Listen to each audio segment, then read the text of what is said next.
MLA గారు రారు. And first of all అది ఎవరు కండక్ట్ చేస్తున్నారు నాకేం తెలుసు అండి, నాకేం సంబంధము. నేను మహిళల సేఫ్టీ చెప్పాను, ఇప్పటికీ అదే మాట మీద స్టిక్ అయి ఉన్నాను. ఆయన భాష అంత కుసంస్కారంగా ఉంటే ఆయన సంస్కారం ఏంటన్నది ప్రజలు చూస్తున్నారు. ఇంకా ఇంతకాలం బతికారు, ఇంకెన్నాళ్ళు బతుకుతారండి. ఈ వయసులో కూడా ఏదో కృష్ణారామ అని మంచి మాటలు మాట్లాడకుండా ఇలా నీచమైన భాష మాట్లాడుతున్నప్పుడు ఆయన గౌరవం, అంత గొప్ప గౌరవం ఆయనకు ఉన్నందుకు నాకు చాలా సంతోషంగా ఉంది. మాధవీలత గారు, 31st ఏదైతే సెలబ్రేషన్స్ ఉన్నాయో మొత్తం ప్రపంచం అంతా చేసుకుంటే అందులో ఆంధ్రప్రదేశ్ రాష్ట్రంలో చేసుకున్నారు, అనేక ప్రాంతాల్లో జరిగింది. ఎందుకు పిన్ పాయింట్ మీకు తాడిపత్రే కనిపించింది? ఏమో అండి, నాకు ఈ పాయింట్ ఆ పాయింట్ అలా ఏం ఉండదు. మాధవీలత అనే ఒక అమ్మాయికి ఒకటి ఏదైనా కనిపించింది అనుకో, నేను సోషల్ మీడియాలో చూస్తున్నప్పుడు స్క్రోల్ చేస్తున్నప్పుడు నాకు ఏదన్నా ఒక టాపిక్ ఇంట్రెస్టింగ్ గా అనిపించింది అనుకో, నేను మాట్లాడేస్తుంటాను. దాని వెనక జెండాలు ఎజెండాలు ఏమీ ఉండవు. నేను అనే ఒక అమ్మాయి, మీరు ఇప్పుడు ఆ తాడిపత్రం ఎందుకు మాట్లాడాలంటే నేను ఒక 1000 వీడియోలు చేశాను డిఫరెంట్ టాపిక్స్ మీద. మీరు దాని గురించే ఎందుకు చేశారు అంటే నాకు చేయాలనిపించింది, నేను చేశాను. లేడీస్ పార్టీ అర్ధరాత్రి ఎగరాలి, ఇప్పుడు మీరే ప్లే చేశారు. అర్ధరాత్రి ఆడోళ్ళు స్వేచ్ఛగా ఎగరాలి, పార్టీలు చేసుకోవాలి, డీజేలు 5 దినాలు ఈ దినాలు ఎగరాలి, స్వేచ్ఛ స్వతంత్రం అని చెప్పాడు. మరి అదే స్వేచ్ఛ స్వతంత్రాన్ని వాడుకొని నేను అమ్మ ఆడపిల్లలు మీరు సంరక్షణగా ఉండండి అంటే నన్ను ఆడపిల్లగా కన్సిడరేషన్ లోంచి తీసేశారండి ఆయన పెద్ద మనిషి. ఈ 2 నాలుకల ధోరణి ఎందుకు? ఆడవాళ్ళకి స్వేచ్ఛ కావాలని ఆయనే చెప్పారు, ఆడవాళ్ళు స్వతంత్రంగా ఎంజాయ్ చేయమని ఆయనే చెప్పారు, ఆడవాళ్ళు కాసేపు టైంపాస్ చేయాలని ఆయనే చెప్పారు, ఆడవాళ్ళు డీజే పెట్టుకొని ఎగరాలని ఆయనే చెప్పారు, ఆడదర సేఫ్టీగా ఉండాలని మాట్లాడిన నన్ను పట్టుకొని బూతులు మాట్లాడారు. ఇది ఏమి ఇంకా ఆయన స్త్రీ స్వేచ్ఛ, ఏమి ఆయన స్త్రీ స్వతంత్ర భావన? ఒక్క మగ పురుగు కూడా ఎంటర్ అవ్వదన్నారు. ఒకసారి ఆ పార్టీలో చూడండి, ఈయన కూడా పోయి ఎగురుతున్నాడు ఈ పెద్ద మనిషి. మళ్ళీ ఈయనని మగవాడి కింద కన్సిడర్ చేసుకోలేదా ఆయన?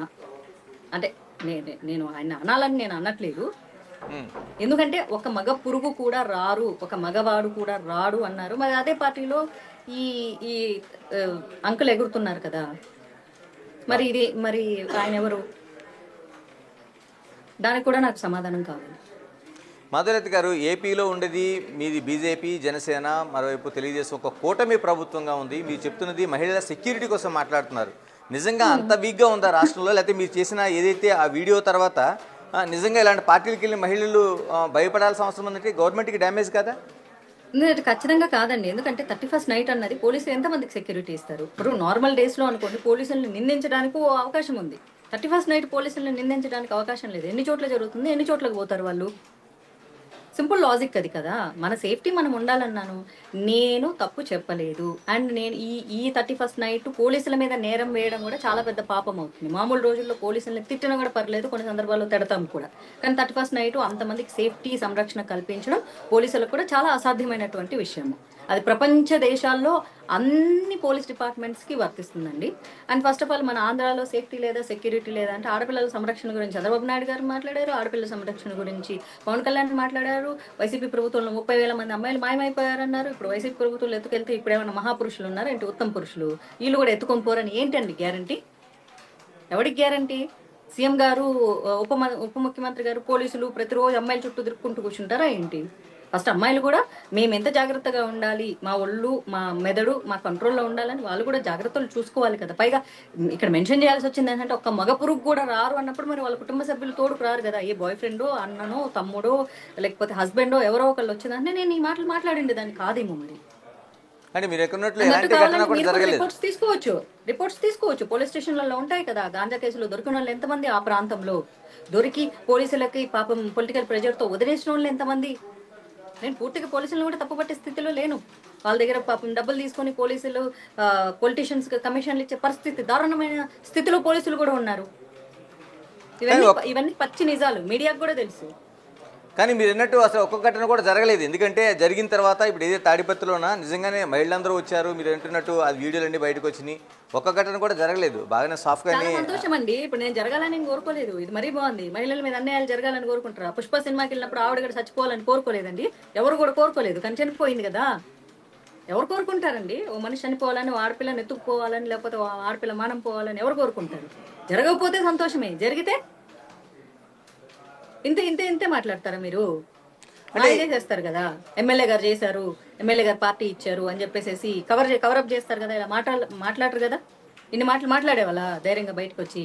ఆడవాళ్ళ అదృష్టం బాగుంది, వాళ్ళ జీవితం బాగుంది కాబట్టి ఓకే. ఇన్ కేసు జరగరాంది ఏమన్నా జరిగింటే నేనేం చెప్పాను? జరగరాంది ఏమన్నా జరిగితే మీకు సేఫ్టీ ఎవరమ్మా అని అడిగాను. సేఫ్టీ ఏంటి అని క్వశ్చన్ చేయడం, ఈ లెక్కన నా మీద కేసు పెట్టాలంటే ప్రతి తల్లిదండ్రి మీద ప్రతి ఆడపిల్ల కేసు పెడుతుంది. ఎందుకంటే ఇంట్లో బయటకు వెళ్ళేటప్పుడు ప్రతి తల్లిదండ్రి ఇవే మాటలు చెప్తారు కాబట్టి. ఫైల్ చేస్తారా? ఆడవాళ్ళు ఎంజాయ్ చేయాలి, ఆడవాళ్ళు స్వతంత్రంగా ఉండాలి, ఆడవాళ్ళు ఎగరాలి, డీజే పెట్టుకోండి, మస్తు ఎంజాయ్ చేయండి, ఆ చేయండి యాక్ట్ అని చెప్పిండు పెద్ద అంకుల్.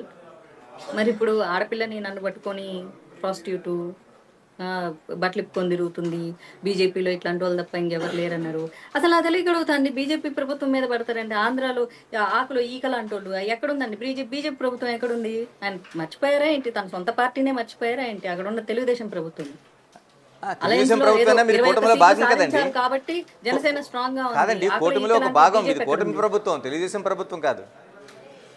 ఆంధ్రప్రదేశ్ లో అందరికీ తెలుసండి, కూటమి వల్ల బీజేపీలో 8 సీట్లు గెలవడం జరిగింది తప్ప బీజేపీ నిజంగా ఇండిపెండెంట్ గా పోటీ చేస్తే ఒక్క సీటు కూడా రాదు అని చెప్పేసి యాజ్ ఏ బీజేపీ ఒకప్పటి ఎమ్మెల్యే క్యాండిడేట్ గా కంటెస్ట్ చేసిన అమ్మాయిగా బీజేపీ స్వయం కార్యకర్తగా నేను చెప్తున్నాను, ఒక్క క్యాండిడేట్ కూడా గెలిచిండే వాళ్ళు కాదు. మాధురథ్ గారు మీరు చాలా పెద్ద స్టేట్మెంట్ చేస్తున్నారు. ఎందుకంటే కాదు మీరు ఒక్కసారి మీరు చాలా పెద్ద స్టేట్మెంట్ చేస్తున్నారు. ఎప్పుడో స్టేట్మెంట్లు చేసిన వాళ్ళేనండి, పెద్ద పెద్ద టీవీ ఛానల్ డిబేట్స్ లో కూడా ఇవే స్టేట్మెంట్లు చేసిన వాళ్ళు. అంటే మీరు బీజేపీ లైన్ లో ఉండి బీజేపీ నాయకురాలుగా ఉండి మీరు చేస్తున్న స్టేట్మెంట్ చాలా తీవ్రమైన స్టేట్మెంట్. ఎందుకంటే తెలుగుదేశంతో కలిపి చేయకపోతే బీజేపీకి ఒక్క సీట్ కూడా రాదంటున్నారు.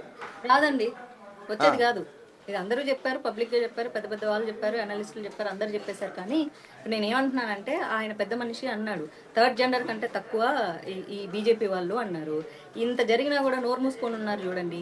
ఇక ఇట్లాంటి వాళ్ళ గురించి మనం మళ్ళీ నా పార్టీ వాళ్ళ గురించి నేను ఇంతకంటే అంత మాట అన్న తర్వాత కూడా ఒక్క బీజేపీ వాళ్ళు కూడా నోరు ఎత్తలేదు అంటే ఇప్పుడు ఆ బీజేపీ వాళ్ళు కడుపుకు అన్నం తింటున్నారా, గడ్డి తింటున్నారా, లేకపోతే వాళ్ళు ఈకలో తోకలా, లేకపోతే తోకలో ఈకలా, తిండిలో కరపాకులా, లేకపోతే ఏమీ చేతగాని చెమ్మ చెక్కలా అన్నది మన ఆంధ్ర బీజేపీ వాళ్ళకే దగ్గర.